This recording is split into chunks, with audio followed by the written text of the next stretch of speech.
স্বাভাবিক, এদিক ওদিক ঘুরবো, বাঁকুড়া যাবো, বীরভূম যাবো।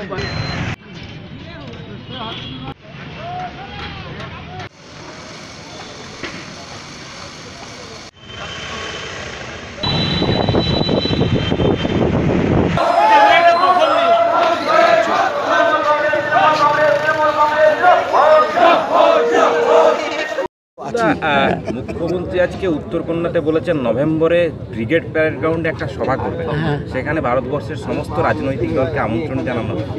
সমস্ত রাজনৈতিক দল বলতে কাকে মিন করেছেন উনি? সমস্ত রাজনৈতিক দল বলতে কাকে উনি মানে মিন করছেন? কংগ্রেস? পরিষ্কার করে বলুন না যে কংগ্রেসের সাথে আছি। উনি কাকে মিন করেছেন সেইটা উনি আগে পরিষ্কার করে বলুন যে আমি কংগ্রেসের সাথে আছি। সমস্ত রাজনৈতিক দল বলতে ভারতীয় জনতা পার্টি বাদ দিয়ে আর যারা আছে সেই দলগুলো কারা? উনি যাদের সাথে ঘুরে বেড়ান তারা তো ছোট স্কেলিটন। তো আমরা ওসব নিয়ে মাথা ঘামাচ্ছি না, সভা ভরে যাবে, কি খালি থাকবে, ওটা বিজেপির বিষয়, তার বিজেপি ভাববে। ওসব প্রগল্ভ উক্তি আমাদের মুখে আমরা করি না, আমরা মানাই না। কারণ মমতা বন্দ্যোপাধ্যায় যে সমস্ত ঐতিহাসিক সভা করেছেন, তারপর কার সভা ভরলো কি খালি থাকলো সেটা কোনো ম্যাটার করে না। যারা বলছে ভরে যাবে সভা, তাহলে ঝাড়খণ্ড থেকে লোক আনতে হচ্ছে কেন? উড়িষ্যা থেকে লোক আনতে হচ্ছে কেন? পশ্চিম মেদিনীপুরের বাইরে প্রায় 7-8টা জেলা থেকে লোক আনতে হচ্ছে কেন গোপনের চোরাপথে? কেন?